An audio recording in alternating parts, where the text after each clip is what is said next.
Hi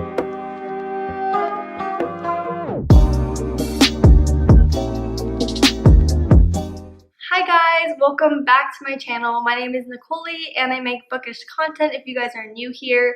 Today I'm actually going to be doing a recent reads because I failed to publish any sort of wrap up for August or September, and I know it's like halfway into October, but I thought I could just combine the two and kind of fill you guys in on what I've been reading.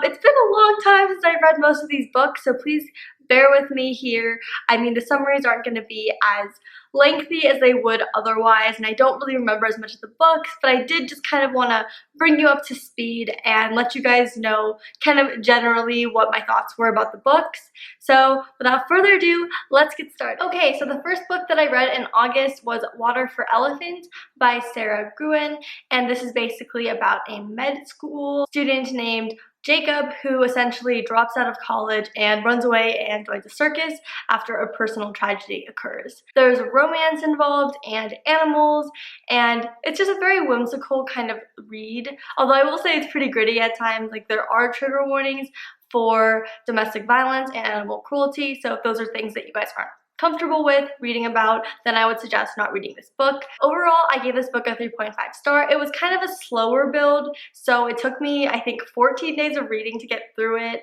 I also was kind of experiencing some personal stuff during that time, so I wasn't really as much in the reading mood as I normally would be in.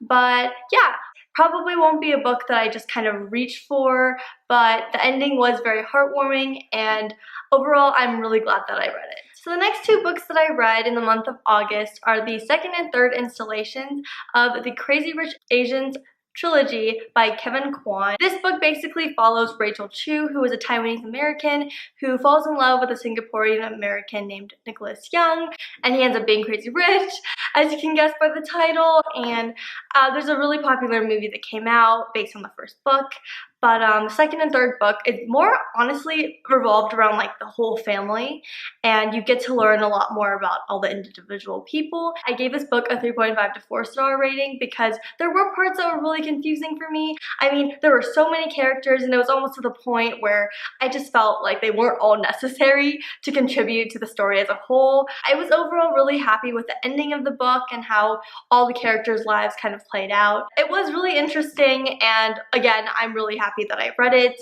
But I would say if you are reading the series based on the movie, I would really take into consideration the fact that the movie and the books are very different. Like, of course, there are a couple key elements in the first book that do apply to the movie, but there's just so much more than just the movie shows. The next book that I read in the month of August is Heartstopper by Alice Osman, which is a graphic novel series about two boys, Nick and Charlie, who become friends and possibly more in high school.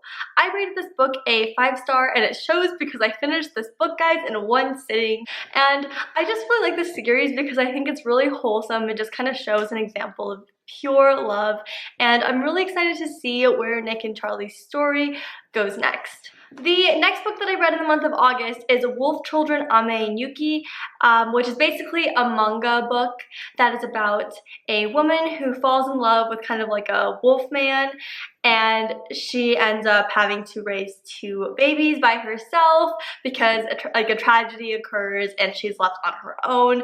And I was kind of scared that it was going to be like very dark and stuff like that, as cute, this deceptively cute anime or manga usually is, but it actually ended up being a very heartwarming story. And of course there were parts that were kind of sad or like hard to read about, but overall, like, it was just a beautiful read, and I'm so glad that I purchased it. It was kind of pricey, but 100% worth it because the art was absolutely phenomenal. I've also heard that there's a movie, and I don't know which one came first, but I'm very interested to watch it and just kind of see how it compares or brings the characters to life. I rated this a 5 star. The next book that I read in the month of August is The Japanese Lover by Isabel Allende. I love this book. This is probably my favorite romance book of all time / historical fiction. 5 star rating, hands down. If I could give it a 10 star rating, I would. This is basically about a caretaker named Irina who begins working for Alma at an elderly residence where Alma basically has a secret life, and Irina begins working as this personal assistant for Alma. She begins kind of uncovering a romantic past between Alma and the Japanese gardener's son. It was so touching and just very powerful and emotional in the best way possible. It took me a little bit longer to read this book, I think about 7 days. Usually I finish a book in about 3 to 4 days, but I just kind of wanted to take it in and really enjoy it and take my time with it because that's how beautiful of a story it was. And I feel like Isabel Allende just puts magic in her words and makes everything just sound so beautiful. I could picture everything and I was like feeling all the emotions that the characters were experiencing. So if you guys like The Notebook or The Titanic or like romantic books like that, I would recommend reading The Japanese Lover because it's like The Notebook, but times 100. The final book that I read in the month of August is Avatar: The Last Airbender, The Promise, which is basically like the first volume of the Avatar graphic novel series. For those of you guys who don't know, Avatar: The Last Airbender was created into a graphic novel series, and it basically picks up where the TV series leaves off, which I really liked because I recently watched Avatar for the first time during quarantine and I loved it, and I needed to see where else the story continued. And I would say, like, honestly, this graphic novel, 100% 5-star read. I could just hear the characters like speaking in the actors' voices. It seemed exactly like how the story would actually play out in this series. I'm definitely planning on getting the next installation as soon as possible. It was amazing. So moving on to the books that I read in the month of September, I actually published a September TBR video if you guys are curious to know about specific prompts, but I did participate in the Bratz readathon as well as the Magical Wonderland readathon hosted by Alexandra Rosalind, and I think I had a total of 10 books on my TBR. I'm really proud of myself because for the first time, I think ever, I actually completed all of the books on my TBR. So without further ado, let's get started. The first book that I read in the month of September is Hurricane Child by Karen Callender, and I just wanted to say really quickly that a lot of the books that I did read in the month of September are actually middle grade novels, which is really cool because I really haven't gotten around to reading a lot of middle grade novels until the specific Magical Wonderland, which focuses on middle grade reads. So I really kind of went all out, went to the library, picked out like 18 books to choose from. Hurricane Child is about a 12-year-old girl, I believe, named Caroline Murphy. She was born during a hurricane, which is seen as a bad omen on her island, and she lives in the US Virgin Islands, and her mother left her and her dad is basically taking care of her, and she can see like a spirit that's kind of scary and following her, and she's horribly bullied in class, and her teacher discriminates against her because of her skin color, and she's just having a really horrible time until she meets the new girl. And she basically kind of discovers her sexuality and develops feelings for her friend. I just thought this was a really beautiful and unique read. There were definitely parts that really like touched my emotions, made me like feel, because there was a lot of hardships that Caroline goes through. But overall, I thought it was a really great read, and I would definitely recommend it to anyone who likes contemporary or magical realism because it had a bit of both. I would rate this book 4 stars. The next book that I read in the month of September is The House with Chicken Legs by Sophie Anderson, and this is basically about Marinka, who is a girl who trains with her grandmother to basically become a Baba Yaga, where you basically help souls cross over to the other side, but all Marinka wants to do is be a normal girl and have friends and just have a good time, and that's not really possible because the house moves on its own every couple of weeks because there's different souls obviously in different areas that need help crossing over, and she's just very angsty and just kind of frustrated, and sometimes she takes her frustration out on her grandma. One day, Marinka does something bad that she's not supposed to do. She breaks one of the rules, and her grandma disappears into the afterlife, and basically Manique has to go out and find her because she's all alone and doesn't really know how to take care of herself. Overall, I would say it was a really good book, especially on growing up and kind of maturing, but I do think that the character made it a little bit hard for me to root for her. Like, I understood that she was dealing with wanting to make friends, but I did kind of feel like she treated some of the people in the story with no respect and really should have had more empathy towards them.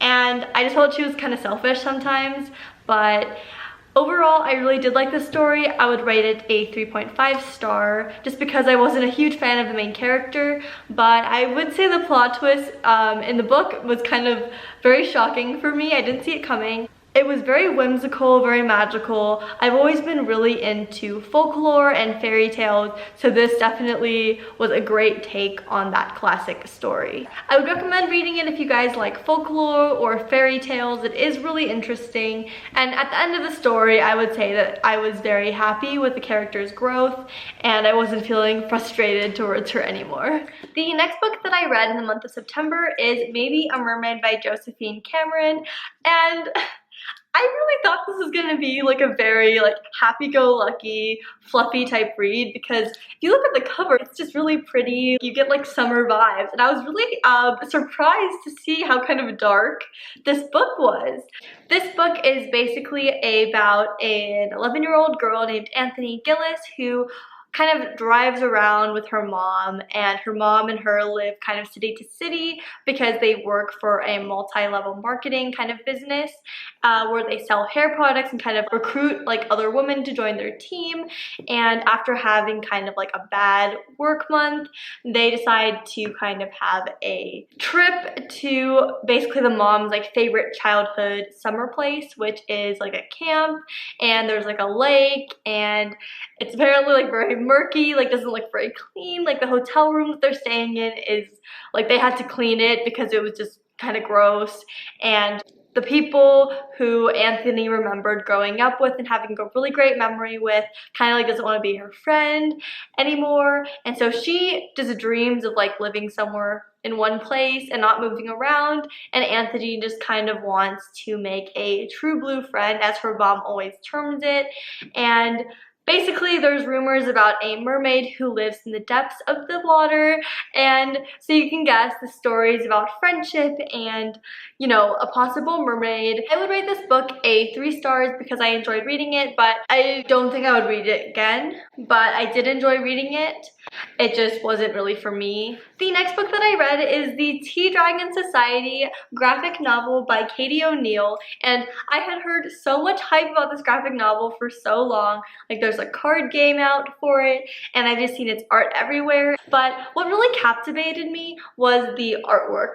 As you can see, it's super beautiful and just made me kind of want to have tea dragons of my own. Basically, this is about a girl who doesn't really love her craft, I guess, and she kind of meets a man who has a tea dragon society. He teaches her the way of taking care of tea dragons because they brew like the best tea from their antlers.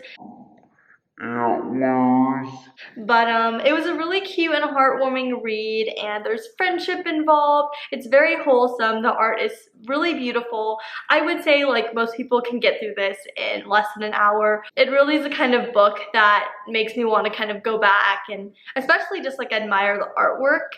It's just a very beautiful read. The next book that I read in the month of September is Serafina and the Black Cloak by Robert Beatty. I rated this a 4.5 stars. I was actually very impressed with it, and it's a mystery type kind of fantasy book, and it's about this girl named Serafina who lives in the Biltmore Estates basement. Her father is the maintenance man, but I guess both of them have kind of been hiding in the basement and living there for as long as she can remember, and she isn't really allowed to go out in public or in daylight, and no one really knows she exists, and she doesn't really understand why, but she likes to go out exploring at nighttime. She prides herself as being kind of like the rat trapper, and she like captures rats, and one day she kind of stumbles upon a very kind of horrific encounter with a man who is essentially like capturing a child, and she basically decides to take it into her own hands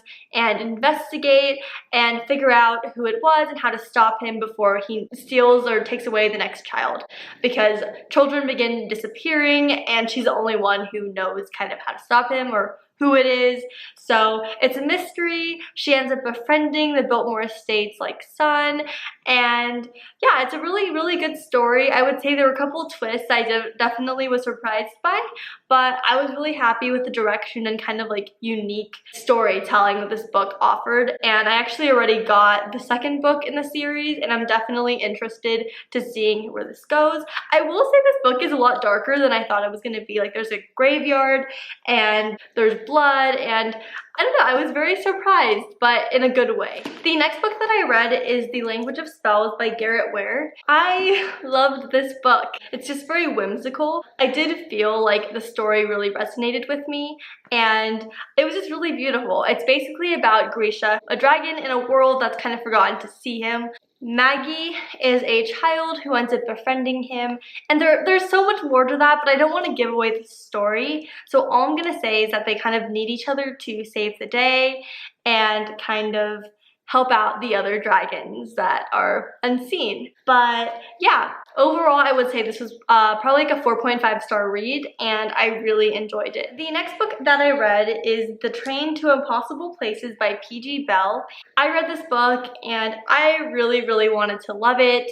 It's got Polar Express vibes. It's basically about a girl named Susie where she ends up waking up in the middle of the night, and there's like a train being built literally in the middle of her living room, and she ends up boarding it because she wants to go on some wild adventure.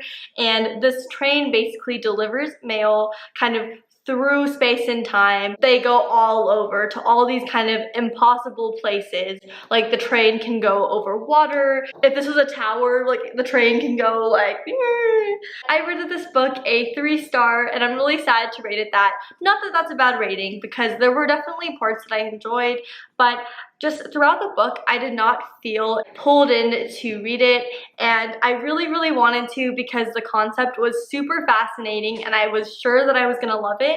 I think for me, it was just kind of the writing style, and it wasn't bad at all. It just didn't really grab me like I wanted it to. I almost forgot to include a middle grade book that I actually had to go and return for the library, but that is The Candy Shop Wars, and I believe it's by P.G. Bell, but I could be wrong, so I'm sorry if I am. But this is by far like the best middle grade book that I read in the entire month of September. It's basically about a boy who moves to a town, and he becomes friends in this like little neighborhood friend gang, and it kind of has like Stranger Things vibes in the way that, you know, they're like a group of friends and they have like a club, and they end up encountering something that's not normal. And so basically this friend group encounters a magical kind of candy shop where Belinda White, who's the owner, will kind of send them on tasks, and in return she'll give them cool candy, like candy that will give them powers temporarily. And it's just really insane until like one day they kind of realize that everyone seems to be in a race to get this treasure, and they're not really sure if it's in the right hands or not. It was just a very fantastical, magical read. If you like Harry Potter, if you like Stranger Things, I would recommend reading this. It was really good, but I loved it so much. I already got the second book, and I'm so excited to read it. Definitely hands down a 5-star read. It just surpassed my expectations, and there's really no way to explain it other than to just tell you guys to go read it. The next 2 books that I read are not middle grade novels. The first one is If Cats Disappeared from the World by Genki Kawamura. This is about a man who is a postman, and he basically just finds out that he's going to die from a serious illness in a few days, and then he's basically approached by the devil, and the devil tells him that he can make a pact and he can live 1 extra day as long as he removes something from the world. It's very contemplative and very deep, and he does think a lot about like the purpose of life and the purpose of time, and it's very interesting to see his perspective and this kind of take on what would happen without all these items and how important these items are to our world and society. But I would rate this a 4.5 star. I definitely enjoyed it. Definitely was really humorous and not as dark as I was expecting it to be. The last book is by far my favorite book I think that I've ever read. So prepare yourselves. Forest of 1,000 Lanterns by Julie C. Dow. If I could give it a 10 star, 12 star, 20 star, I would, because that's how good it is. It is an East Asian retelling of Snow White and the Evil Queen. Basically, the first book in the installation, Forest of 1,000 Lanterns, is about the evil queen, Ji Fang, and her kind of rise to becoming the empress, whereas the second book is about Snow White, and her name in the book is Jade, and her kind of rise to kind of going up and meeting the Empress and facing her head on. And I think that the characters really had me rooting for them. There's like love in here, and I actually was just crying from the second book today when I finished it. So I'm just feeling a lot of emotions and love for this book duology, but I would highly recommend it. The language is amazing. There's a lot of kind of fairy tales, kind of folklore incorporated.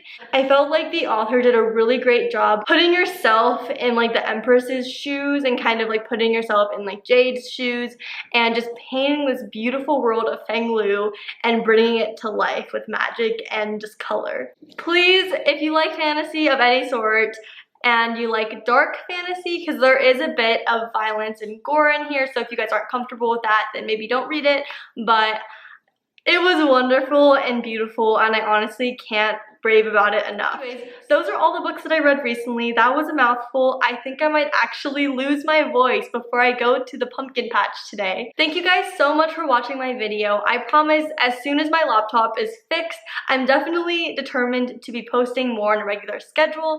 It's just been really frustrating because I've been editing on my old computer that I've had now for almost 10 years, and every time I try to upload something, it always says storage full on my iMovie application, and it's been really frustrating, and the editing process, it just keeps lagging. So I'm just kind of, you know, really hoping that my computer gets fixed soon so that I can go back to posting a normal schedule. I'll talk to you guys in my next video, and bye!